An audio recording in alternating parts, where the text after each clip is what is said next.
Okay. ఈరోజు మన leader ప్రోగ్రాంలో మన గెస్ట్ మామిడిపల్లి బీజేపీ అభ్యర్థిగా సర్పంచ్గా కంటెస్ట్ చేస్తున్నటువంటి బుర్ర మనస ప్రవీణ్ కుమార్ యాదవ్ తోటి మనం ఈరోజు ఇంటర్వ్యూ చేస్తా ఉన్నాం. మరి దాన్ని అధికారికంగా మరి పదవిలో లేనప్పటికి కూడా మరొక యూత్గా ఒక యంగ్గా మరి ప్రజలకు ఉత్తేజపరిచేటటువంటి కార్యక్రమాలు చేసినటువంటి ఘనత తనది. మరి ఇప్పుడు కూడా గెలిచిన తర్వాత మరింత సర్వీస్ చేస్తా అని చెప్పేసి తను ఒక కంకణ బద్దులై ప్రజల ముందుకు వస్తున్నారు. మరి ప్రజలు ఏ విధంగా ఆశీర్వదిస్తున్నారు అనేది తన నామినేషన్ పర్వం అయితే బ్రహ్మాండంగా జరిగింది. మరి దాన్ని బట్టి చూస్తే మనకు గెలుపు ఖాయమైంది అనుకోవచ్చు. మరి ఇప్పుడు తనతో ఉన్నాడు, మనం మాటలు తెలుసుకుందాం. నమస్కారం అన్న. నమస్కారం. ఎట్లా నామినేషన్ చాలా అద్భుతంగా జరిగింది, ఎట్లా అనిపించింది మీకు ఆ జనాలను చూస్తే? గ్రామంలో అందరూ సహకరించి నామినేషన్ని భారీ ఎత్తుగా విజయవంతం చేశారు. నామినేషన్కి వచ్చిన అందరిని చూస్తే నాకు కూడా చాలా ఉత్సాహం అనిపించింది. భారీ ఎత్తున కోలాటంలతోని డోలు సప్పుడులతోని మామిడిపల్లి గ్రామం నుంచి హనుమాన్ మందిర్ నుంచి ర్యాలీ స్టార్ట్ చేసి గ్రామ చివరి వరకు మంచి ఊరేగింపుతోని నామినేషన్ ర్యాలీ స్టార్ట్ చేశాము. విజయవంతంగా నామినేషన్ వేసేసాము. ఏదైతే మీ నామినేషన్కి వచ్చినటువంటి ప్రజలు స్వచ్ఛందంగా వచ్చారంటారు? స్వచ్ఛందంగా వచ్చారండి.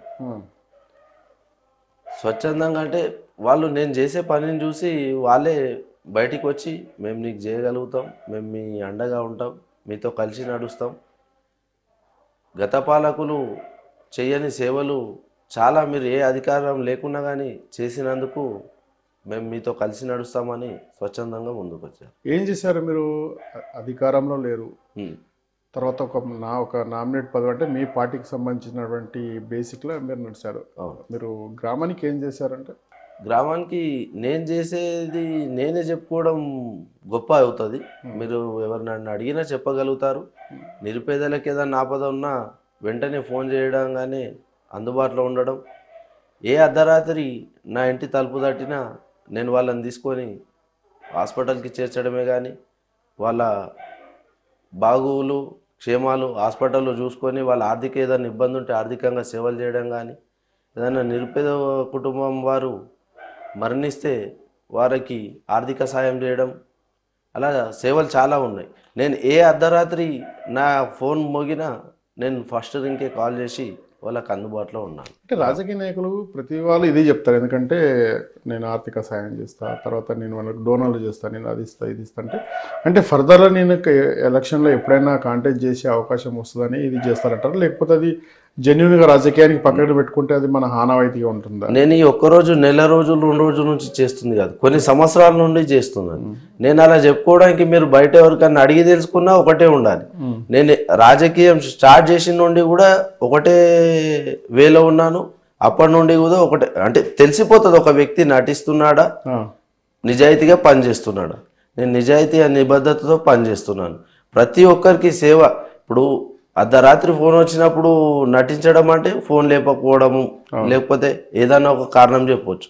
కానీ నేను ఫస్ట్ రింగ్కే నాకు ఏ వ్యక్తి చేసినా, నా వ్యక్తి చేసినా ఇంకో వ్యక్తి చేసినా ఇమ్మీడియట్గా రెస్పాన్స్ అయ్యి వాళ్ళని ఆదుకోవడం ఉంటుంది. అంటే ఇప్పుడంటే మీరు ఇష్టం ఉన్నప్పుడు లేపొచ్చు, లేకపోవచ్చు, ఎవరో అడిగే వ్యక్తులు అయితే ఉండరు. రేపు మీరు ఒక సర్పంచ్ గెలిచిన తర్వాత ప్రతి ఒక్క సామాన్యమైన నుంచి ఒక పెద్ద నాయకుని వరకు మీకు ఫోన్ చేసి పని తీసుకుంటారు. మీకు ఇబ్బందులు కూడా పెట్టే అవకాశాలు ఉంటాయి, ఎందుకంటే పని కావాలి. ఆ టైంలో మీరు విసుగు పడతారా, లేకపోతే ప్రేమతోటి అపాయంగానే పనిచేస్తుంటారా? అన్న, మేము రాజకీయ నాయకుడు అంటేనే అది కూడా జాబ్ టైపే అనమాట. మేము విసుక్కోవడం అనేది ఉండదు. ఎన్ని కాల్స్ వచ్చినా మేము రెస్పాండ్ అవుతాం. వాస్తవానికి ప్రీవియస్గా మాకు ఎట్లా అంటే కాల్స్ వస్తుంటాయి కంటిన్యూస్గా, మీరు చూస్తారు. మాకు రెగ్యులర్గా మా పని మాకు ఉన్నప్పటికీ కూడా మాకు కాల్స్ రెగ్యులర్గా వస్తూనే ఉంటాయి. కంపల్సరీ వాళ్ళ కాల్ అటెండ్ అవుతాం, కాల్కి రెస్పాండ్ ఇస్తాం. అన్ని పార్టీలు అందరూ వచ్చినా కూడా ఎవరు మన వ్యక్తి అనేది కాకుండా ఒక వ్యక్తి మనకు వచ్చి నాకు ఆపద ఉంది అని అంటే వాళ్ళకి కంపల్సరీ ఆదుకుంటాం. మనతో అయినా సహాయం చేస్తాం. మనతో ఏ విధంగా హెల్ప్ అవుతుందో ఆ హెల్ప్ కంపల్సరీ తీసుకుంటారు. ఓకే, ఇప్పుడు మనకు ఇది హైవేకు దగ్గర ఉంది మన గ్రామం. ఏం కోరుతున్నారు మరి ఇక్కడ ఉన్నటువంటి హైవే ప్రజలకు దగ్గర ఉన్నది మరి ఇక్కడ ఇన్సిడెంట్లు అవి ఇవి మీరు జరుగుతున్నాయి. మంచి పాయింట్ లేవనెత్తిరన్నా. నేను అదే చెప్తున్నా. అయితే ఒక నింగంపల్లి కానీ ఒక పటాన్చేరు దాటినాక కానీ ఇక్కడ సాదాస్పేట్ జైరాబాద్ సైడ్ వెళ్ళినాక కానీ మీ గ్రామం ఎక్కడ అన్న రోజు మాది మామిడిపల్లి ఐఐటి పక్కన అని అంటే అరే స్మార్ట్ సిటీ అనే ఒక పేరు చెప్తారు. ఓకే, అసలు గ్రామంలో మీరు తిరిగి చూడండి, అసలు ఆ పేరుకు ఈ గ్రామానికి రూపురేఖలు లేవు. అండర్ డ్రైనేజ్ లేకపోవడం, వాటర్ ఫెసిలిటీస్ కరెక్ట్గా లేకపోవడం, రోడ్డు బాగు లేకపోవడం, చాలా ఇప్పుడు అదే రోడ్డు బాగు ఇప్పుడు ఆ రోడ్డు వెళ్ళిన దాని దగ్గర డివైడర్ గురించి క్లోజ్ అయింది. అంటే కొన్ని ఇన్సిడెంట్స్ జరుగుతున్నాయని క్లోజ్ చేశారు. ఎవరు కూడా లేవనెత్తలేరు. మేము ఒక చర్యాల గ్రామం నుంచి ఆపోజిట్లో రిటర్న్ మామిడిపల్లికి రావడం మా పరిస్థితి. లేదు అని అంటే మేము ఎంఎన్ఆర్ దగ్గర వెళ్ళాక యూటర్న్ చేసుకొని రావడం చాలా ఇబ్బంది జరిగింది. ఎవరు కూడా గ్రామంలో రెస్పాన్స్ కాలే. అది నేను ఒక బాధ్యునిగా అరే నేను ఈ సేవ చేసుకోవాలి, ఇక్కడ మనం డివైడింగ్ ఇస్తే రెగ్యులర్గా మన రూట్ మనకు ఉంటుంది, ఏ ప్రాబ్లం ఉండదు అని చెప్పేసి ఒక వారం రోజుల నుంచి మాట్లాడుకొని మా ఎంపీ సాబ్తోని రిక్వెస్ట్ పెట్టుకొని అక్కడ ఎస్పీకి కానీ ఇక్కడ రీజనల్ రింగ్ రోడ్ వాళ్ళు ఇన్ఛార్జ్ వాళ్ళకి కానీ మాట్లాడుకొని డివైడింగ్ ఓపెన్ చేసి సాఫీగా వెళ్ళేలాగా చేసాం. ఒక యాక్సిడెంట్ లేకుండా ఇప్పుడు అన్నీ సాఫీగా ఉన్నాయి. ఓకే, ఇప్పుడు మీరు అధికారికంగా కాకుండా మీరు తర్వాత ఈ బోల్స్ తర్వాత ఆపదలో ఉన్నటువంటి వాళ్ళకు ఆర్థిక సాయం అనేటి రకరకాలుగా సేవలకు మీరు ఆలయాల సేవలు అన్నీ చేయాలని మీరు ఒక చేసినటువంటి అభివృద్ధులు మీరు మేనిఫెస్టో చేసుకున్నారు. వెరీ మంచిగా ఉంది. అంటే ఇట్లా చేయాలని మీకు ఎందుకు అనిపించింది అనుకుంటున్నారు? అంటే నేను చదువుకున్న టైంలో చూశాను అనమాట ఎదుట వ్యక్తులను కొన్ని, అంటే నేను చూస్తున్న కొన్ని సంవత్సరాల్లో నాకు అనిపించింది అరే వీళ్ళు చేస్తారా అని చాలా వేచి చూసాం. ఎవరితోని కావట్లేదు. ఎంత నేను అరే ఇప్పుడు అన్నట్టు గ్రామంలో సీసీ రోడ్ కానీ ఒక వీధి లైట్ పోతే వీధి లైటు వేయకపోవడం కానీ చాలా ఇబ్బందులు జరిగినాయి. సుమారుగా మేము అట్లా నేను చూసుకుంటూ ఒకసారి మన ఇంటి దగ్గర మనమే వేయించుకున్నాం ఒక వీధి లైట్. మంచిగా అనిపించు అరే ఇది ఉంది ఓకే. నిజంగా అసలు మనం గ్రామంలో సేవ చేస్తే మనది మనకు కూడా బెస్టే. మన ఇంటి ముందు మనం సేవ పెట్టుకుంటేనే అరే ఎదుటి వాళ్ళు అరే నీది మంచిగా ఉంది అని అంటారు. అదే గ్రామంకి చేస్తే ఇంకా బాగుంటుంది. మనం రాజకీయంలో చూస్తున్న వ్యక్తులను కొందరు మంచి వాళ్ళు ఉంటారు, కొందరు చెడు వాళ్ళు ఉంటారు, అందరినీ చూస్తున్నాం. కాబట్టి మనం కూడా నిజాయితీతో రాజకీయం చేస్తే ఎలా ఉంటుందో చూడాలని చెప్పేసి గ్రామంలో ప్రతి ఒక్క వర్క్ చేసామన్నా సుమారుగా ఇప్పటి వరకు 150 లైట్లు వేసాం గ్రామంలో మనం స్వచ్ఛందంగా మన సొంత డబ్బులతోటి. ఇప్పుడు సర్పంచ్గా ఎన్నికైన తర్వాత మన కబ్జాలు అటువంటి ఏమన్నా చేయగలుగుతారంటారా? ఎందుకు చేస్తామన్నా, మేము నిజాయితీగా చేయాలనుకుంటున్నాం కదా. కబ్జాలు చేసిన రోజు ప్రశ్నించే ప్రజలు ఉంటారు కదా నన్ను కూడా. ఈరోజు ఇప్పటి వరకు చేయను, ఇంకా ముందుకు ఎందుకు చేయబోతా? అంటే పార్టీ మనకు అధికారం అనేది మన హోదా ఉంటూ ఉంటుంది కదా. అధికారం మేము కబ్జాకి అట్లాంటికి ఎప్పుడు లేదు అన్న. మా పూర్వీకుల నుండి కూడా మేము దానం ఇచ్చిన చెయ్యి, నలుగురికి సాయం చేసిన చెయ్యి, కానీ కబ్జాలు ఇటువంటి చేసిన వాళ్ళం ఎవరు కూడా లేదు, మా చరిత్రలో కూడా లేదు అట్లా. ఓకే, ఇప్పుడు ఏదైతే మీరు మేనిఫెస్టో విడుదల చేసారో ఈ మేనిఫెస్టోలో తోటి ఉన్నటువంటి ఏదైతే మీరు పెట్టినటువంటి ప్రశ్నలు ఏవైతే ఉన్నాయో, మీరు హామీలు అయితే ఉన్నాయో, మీరు ఎట్లా సాధ్యపడుతుంది అనేది మీ మేనిఫెస్టో ద్వారా చదువుతా మీరు చెప్పాలి. ప్రతిదానికి పుట్టిన ఆడపిల్లకు మీరు 5,116 రూపాయలు మీరు ఇస్తూ ఉంటారు. అంటే మీకు ఇది ఫైనాన్షియల్గా ఏ విధంగా మీరు చేయగలుగుతారంటారు? అంటే నేను ఎలా అంటున్నా అంటే నా సొంత డబ్బులతో ఇచ్చినా నా సహాయం అవుతుంది, నేను నీకు చెప్పిచ్చినా నా సహాయం అవుతుంది. కాకపోతే మీ వంతు కృషి కూడా ఉంటుంది. కాబట్టి నా పెద్ద లీడర్స్తో నేను తెచ్చుకుంటానా, నాతో నేను తెచ్చుకుంటానా, నాకు సత్సంబంధాలు ఉన్న వ్యక్తులని మనం ఆపదలో ఉన్న వాళ్ళని ఆదుకోవాలి కొంచెం అని నేను నా సొంత డబ్బులతో ఇవ్వడానికి నేను రెడీ ఉన్నా.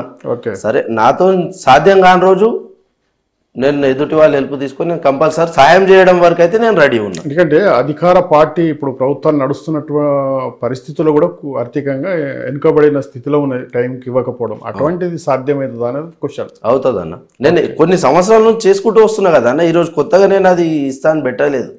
ఆల్రెడీ నేను చేసుకుంటూ వస్తున్నా కాబట్టి నాకు తెలుసు నేను నాతో సాధ్యమవుతుందని కాబట్టి పెట్టాను అన్న. ఓకే, ఇప్పుడు గ్రామంలో యూత్ ఉంటారు, యూత్ కోసం జిమ్ ఏర్పాటు చేస్తే బాగుంటుంది అని అంటున్నారు. ఆ యూత్ కూడా ఇప్పుడు ఏంటంటే ఉపాధి లేకనో లేకపోతే ఏదో వాళ్ళకున్న వ్యవహార శైలి కావచ్చు, తర్వాత అసాంఘిక కార్యక్రమాలకు అటువంటి అన్నీ చూస్తుంటాం. వాళ్ళకి మీరు ఏం చెప్పదలుచుకున్నారు?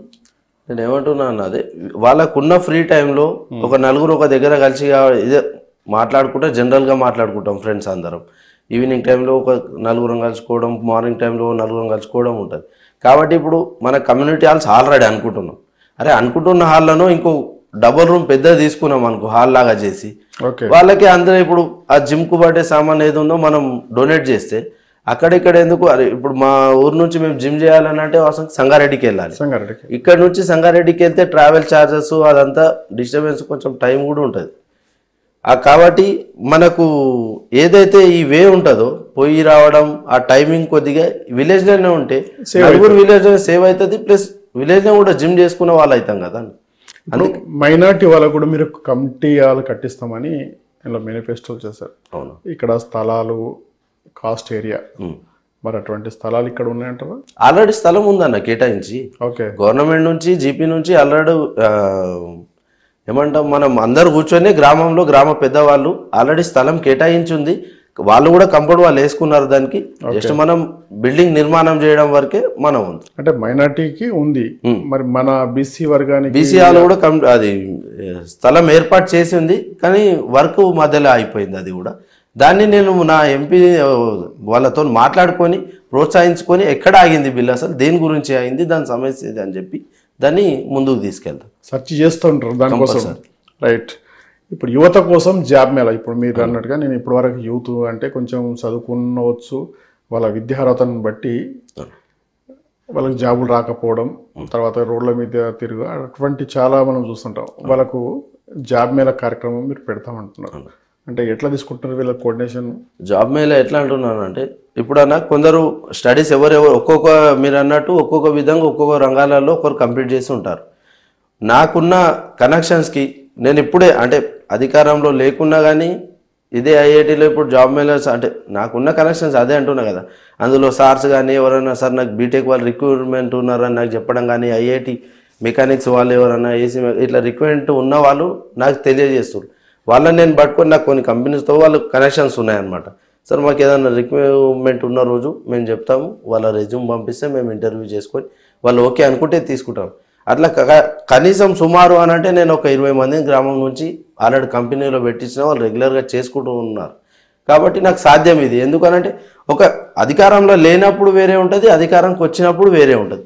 అధికారంకి వచ్చినప్పుడు ఆటోమేటిక్గా నేను కంపెనీ వాళ్ళతో లింకప్ చేసుకొని వాళ్ళని జాబ్ మీద ఎవరో 3 monthsగా 6 monthsగా కంపల్సరీ పెట్టగలుగుతాను. ఓకే, ఇప్పుడు ఏదైతే యూత్ ఉందో అంటే ఇప్పుడు అక్కడక్కడ యూత్ పిచ్చి పిచ్చి ప్రదేశాలలో కూర్చోకుండా ఒక లైబ్రరీ ఏర్పాటు చేస్తే బాగుంటుందని చెప్పేసి యూత్ నుంచి వచ్చినటువంటి మాకు ఇన్ఫర్మేషన్. దాన్ని వాళ్ళ హామీ నెరవేరుస్తారంటారా? అన్న నేను కంపల్సరీ నెరవేరుస్తా. ఇప్పుడు గ్రామంలో ఏదైతే వీళ్ళకి ఇప్పుడు మేము అందరం కూర్చొని committee halls, BC committee hall, SC committee hall, minority committee hall అని చెప్పాము. దానికి ఇంత మంచి జరుగుతుంది అని అంటే ఒక లైబ్రరీకి 10 మందిని ఒక దగ్గర కూర్చోబెట్టి నేను మాట్లాడించి వాళ్ళకి లైబ్రరీ రూమ్కి ఎందుకు ఏర్పాటు చేయకపోతా? వాళ్ళు కూడా అగ్రీ ఉంటారు కదా. నేను చేసే చెడు పని కాదు కదా, మంచి పని నలుగురికి యూజ్ అవుతుంది. కాబట్టి బయట కూర్చొని వేరే అంటే కొద్దిసేపు టైం వేస్ట్ మాటలు మాట్లాడుకోకుండా లైబ్రరీ కూర్చుంటే కొందరు చదువుకునే వాళ్ళు ఉంటారు. లేడీస్కి కూడా కొందరికి ఇంట్రెస్ట్ ఉంటుంది, కొందరు చదువుకోవాలి నేను లైబ్రరీ అని. కానీ వాళ్ళకు ఉన్న ఈ సిచ్యువేషన్ సమయాల వల్ల వాళ్ళు బయటికి వెళ్ళి ఇప్పుడు మేము లైబ్రరీకి వెళ్ళాలంటే కూడా సంగారెడ్డికి వెళ్ళాలి. అదే సంగారెడ్డికి వెళ్ళకుండా గ్రామంలోనే ఉంటే ఇంటి నుంచి లైబ్రరీకి రానికే 2 నిమిషాలు వచ్చి చదువుకుంటారు సేఫ్గా. ఓకే, ఇప్పుడు కాంగ్రెస్ ప్రభుత్వం కూడా కళ్యాణ లక్ష్మి షాదీ ముబారక్ విత్ తులం బంగారం అని వాళ్ళు హామీ ఇచ్చారు. మీరు కూడా పుస్తె మెట్టెలు అనేది ఒక మేనిఫెస్టో విడుదల చేస్తారు. ఇప్పుడు బంగారం రేట్ అయితే 1,00,000 అబవ్ ఉంది. మరి ఇది ఎట్లా దీన్ని ఫుల్ఫిల్ చేస్తారంటారు? నేను చెప్తున్నా, నేను ప్రతి గ్రామంలో ఇప్పటివరకు ఏది ఉన్నా పెళ్ళిళ్ళు ప్రతి పెళ్ళిలో నేను సాయం చేసినవాడిని. అంటే నిరుపేద కుటుంబానికి ఆ సాయం ఏదో నేను అరే ఈ ఆర్థిక సాయం చేశానని చెప్పుకోకుండా నేను పుస్తమెట్టెలు ఇస్తా వాళ్ళకని చెప్పి అదే చెప్పాను అనమాట. ఓకే, ఇప్పుడు మంచి కాన్సెప్ట్ ఏంటంటే మీరు ప్రతి 3 నెలలకు ఒకసారి వైద్య శిబిరాలు, తర్వాత ఇటువంటి జాబ్ మేళలు అనేది తీసుకున్నారు. అంటే మీరు ఈ హాస్పిటల్ నుంచి కోఆర్డినేషన్ తీసుకొని అంటే గ్రామాలలో ఉన్నటువంటి వృద్ధులకు, తర్వాత ఇప్పుడు ఉన్నటువంటి బీపీ షుగర్లకు ఇటువంటి అందరికీ కలిసి ఇప్పుడు ప్రతి నెల హాస్పిటల్ నుంచి మీకు కోటేషన్ తీసుకుని ఇక్కడనే ఏర్పాటు చేస్తుంటారా? అవును, గ్రామంలో ఆల్రెడీ ఇప్పటికీ చేసాము అట్లా. ప్రతి ఒక 3 హాస్పిటల్స్ నుంచి 3 times చేసాం మనం గ్రామంలో ఇప్పటికి నియర్లీ. అంటే మనం చేస్తున్న నేను పార్టీ ప్రోగ్రామ్స్ బయట బ్లడ్ డొనేషన్ కార్యక్రమాలే కానీ ఆ త్రూ కొన్ని హాస్పిటల్ కనెక్షన్స్ ఉన్నాయన్నమాట. వాళ్ళకి మాట్లాడుకొని సార్ మా గ్రామంలో నిరుపేదలు ఉంటారు, వాళ్ళకి మేము వైద్య శిబిరం ఇట్లా ఉచిత వైద్య శిబిరం పెడితే బాగుంటుంది, మాకు కూడా వాళ్ళకి కొందరికి ట్రాన్స్పోర్ట్కి కానీ కొందరికి ఇబ్బంది ఉంటుంది, కొందరికి ఆర్థికంగా ట్యాబ్లెట్స్ తీసుకోకపోవడం ఉంటుంది, మీరు వచ్చి కొద్దిగా ఫ్రీ క్యాంప్ పెడితే మాకు కూడా హెల్ప్ అవుతుంది సార్. అటు వాళ్ళకు కూడా హెల్ప్ అవుతాయి కదా సార్. ఇప్పుడు ఆ హాస్పిటల్ ఏ హాస్పిటల్ అయితే ఫ్రీ క్యాంప్ పెట్టిరు అనేది చెప్తే వాళ్ళకు హెల్ప్ అవుతుంది, త్రూ మాకు కూడా పేదలకు. ఇంట్లో నాకు వచ్చేది ఏముండదు మళ్ళీ, నేను మళ్ళీ డబ్బులు పెట్టి వాళ్ళకు వచ్చిన వాళ్ళకి ఫుడ్ ఏర్పాటు చేసుకోవడం, కోఆర్డినేట్ చేయడం, విలేజ్లో నేను నలుగురిని గ్యాదర్ చేయడం నాకు కూడా ఉండదు. నేను ఏం కోరుతున్నా అంటే నా ప్రజలకు సంతోషంగా ఉండాలి. వాళ్ళకు కొందరికి డబ్బులు ట్యాబ్లెట్స్ తీసుకోవడానికి ఉండదు, వీలు ఉండదు, ఇబ్బంది. ఫ్రీ క్యాంప్ పెట్టినప్పుడు వాళ్ళకు వచ్చిన ఒక 10 రోజుల 20 రోజుల నెల వరకు వచ్చిన ట్యాబ్లెట్స్ అయితే ఇచ్చి వెళ్తారు కానీ ఆ రోజైతే నన్ను గుర్తుంచుకుంటారు కదా, అరే మాకు డబ్బులు ట్యాబ్లెట్స్కి లేకుండా ఫ్రీ క్యాంప్ త్రూ మాకు హెల్ప్ అయిందని. ఓకే, ఇప్పుడు ఏదైతే ప్రభుత్వం 4,000 పెన్షన్ చేస్తామని చెప్పేసి ఫుల్ఫిల్ చేయలేదు, తర్వాత గృహలక్ష్యం ఫుల్ఫిల్ చేయలేదు, తర్వాత నిన్న మొన్న చీరల పంపిణీ కార్యక్రమం చేశారు, దీన్ని ఏ బేసిస్గా మీరు చెప్పగలుగుతారు ప్రజలకు? రేపు మీరు మేము ఏమంటున్నాం అన్న, ఈ ఎలక్షన్ ముందే ఎందుకు వచ్చింది ఈ చీరల పంపిణీ అనేది? గతంలో ఇప్పుడు మనం ఆ స్థానిక ఎలక్షన్లు 2 ఏళ్ళు బ్రేక్ అయింది, మీ ప్రభుత్వం వచ్చి కూడా 2 ఏళ్ళు అయింది. 2 ఏళ్ళ నుంచి ఇచ్చేది ఉండే కదా, మొన్న బతుకమ్మ వచ్చింది, బతుకమ్మలకే ఇచ్చేది ఉండే. నేను ఏమంటున్నా, బతుకమ్మల చీరలు ఇవ్వకుండా అవి పక్కనే పెట్టి ఏదైతే స్థానిక ఎలక్షన్లు వచ్చినాయో ఈరోజు కాంగ్రెస్ పార్టీ ఫోకస్ కావాలనే ధోరణితోని నామినేషన్లు వేస్తున్న ఇంకో 2 రోజుల ముందు చీరల పంపిణీ చేస్తే కాంగ్రెస్ పార్టీ చీరల జనాలు అంతా పిచ్చోళ్ళు ఎవరు ఉన్నారన్న, అందరు అన్నీ ఆలోచిస్తారు.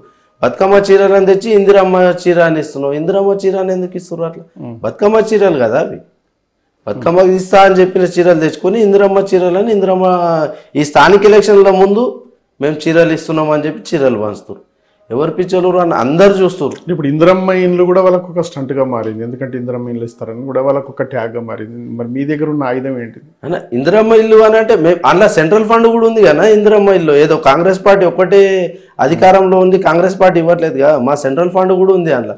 మా సెంట్రల్ నుంచి కూడా వచ్చే ఫండ్ కూడా మేము ఎక్స్ప్లెయిన్ చేస్తున్నాం, ఇందిరమ్మ ఇల్లుకు పలానా గిది ఉంది, ఈ ఫండ్లో గింత ఉంది, అందులో ₹1,00,000 సెంట్రల్ ఫండ్ కూడా ఉంది కదా.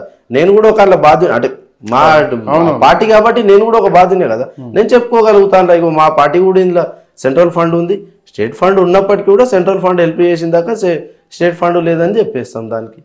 ఓకే, ఇప్పుడు మీరు నియర్ బైగా ఉన్నది. ఇంకో విషయం ఏంటంటే, ఇక్కడ ఉన్నటువంటి మాకు సర్వే రిపోర్టింగ్గా తీసుకున్నట్టుంటే ఇక్కడ ఒక అంబులెన్సు ప్రొవైడ్ చేస్తే బాగుంటుంది అనేది ఇక్కడ ఉన్నటువంటి ఓటర్ల ఆశయాలు. అంబులెన్స్ కాదన్న, దానికి టార్గెట్ ఉంది. మేము కూడా ఆల్రెడీ ఒక ఆర్టీసీ బస్ అని చెప్పి కూడా ఆల్రెడీ ఆర్టీసీకి మేము కంప్లైంట్ చేసాము, దాని త్రూ కూడా ఫాలోఅప్ చేస్తున్నాము. కంపల్సరీ ఫస్ట్ బస్ అన్న ఇక్కడ మెయిన్, అంబులెన్స్ కూడా అన్న దాన్ని కూడా ఏర్పాటు చేయగలుగుతాము. కానీ బస్సు ఎలా అంటున్నామంటే, ఈ గ్రామం నుంచి మేము సంగారెడ్డికి వెళ్ళడానికి మేము బస్సు లేదు మా గ్రామానికి, ఇప్పటి నుంచి కాదు, మా గ్రామం ఉన్న నుంచి కూడా బస్సు లేదు మా దగ్గర. కాబట్టి దాని బస్సు గురించి ఏర్పాటు చేసి ఆల్రెడీ అప్లికేషన్ ఇచ్చాము. మార్నింగ్ టైంలో 7 to 8, ఈవినింగ్ 5 to 6 టైంలో. ఎందుకంటే కాలేజ్కి వెళ్ళే వాళ్ళు, స్కూల్స్కి వెళ్ళే వాళ్ళు, స్టూడెంట్స్కి మా కాలేజ్ బస్సు, స్కూల్ బస్సు ఇక్కడ రావడం వాళ్ళే వెళ్తారు. ఇక్కడ బస్సు వస్తేనే వెళ్ళడానికి వే, లేదంటే ఇక ఆల్టర్నేట్గా ఒకరు బండి పైన వెళ్ళాలి, డ్రాప్ చేయాలి, రావాలి.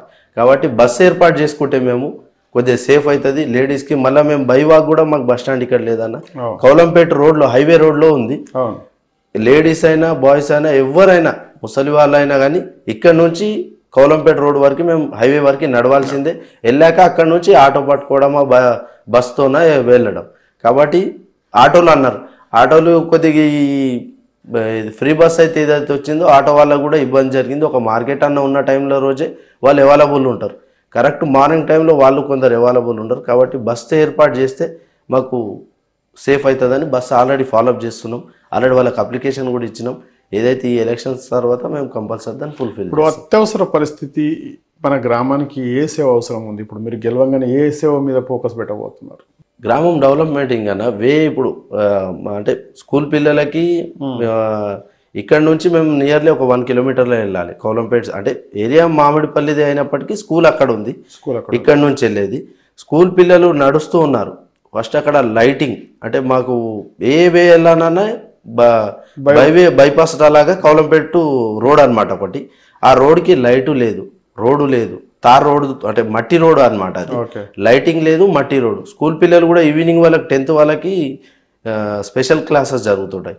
6 to 7 వరకు జరుగుతాయి. వాళ్ళు 7 గంటల రాత్రికి వాళ్ళు రావడానికి ఆడపిల్లలు ఇబ్బంది పడుతున్నారు. కాబట్టి మేము ఫస్ట్ స్తంభాలు లైటింగ్ ఫస్ట్ చేస్తామన్నారు. అంటే మీరు ఇప్పటికీ మీరు మీ ఎంపీ ఎమ్మెల్సీ మీ క్యాండిడేట్లు ఉన్నప్పటికీ ఏదన్నా ఫండింగ్ ఇప్పటివరకు ఏమన్నా తీసుకొచ్చారా? తెచ్చామన్నా. సోలార్ లైటింగ్ అని చెప్పి రీసెంట్గానే మా ఎంపీ సార్ గారిని వెళ్ళి అడిగాము ఫండింగ్. అయితే ప్రజెంట్ ఇప్పుడు మీరు సోలార్ లైటింగ్ ఉంది తీసుకోండి అని చెప్పి సోలార్ లైటింగ్ది చేశారు. లైట్ మన స్కూల్ ఎంట్రన్స్లో మీరు ఆ శివాజీ స్టాచ్యూ ఉంది, ఓకే అక్కడ ఏర్పాటు చేసాము ఆ సోలార్ లైటింగ్ ఆల్రెడీ. అంటే మొత్తం మీద బీజేపీ అధికారులు ఎందుకంటే వాళ్ళ అధికారంలో ఉన్నారు కాబట్టి వాళ్ళ ఆశీస్సులు నిండుగా మీకుంటే అభివృద్ధి అయితే నేను బాగుంటుంది. అదే అంటున్నా, ఇప్పటి వరకు నేను ఏ అధికారం లేనప్పటికే నాకు ఫండింగ్ ఇవ్వడానికి మా పెద్దలు రెడీ ఉన్నారు.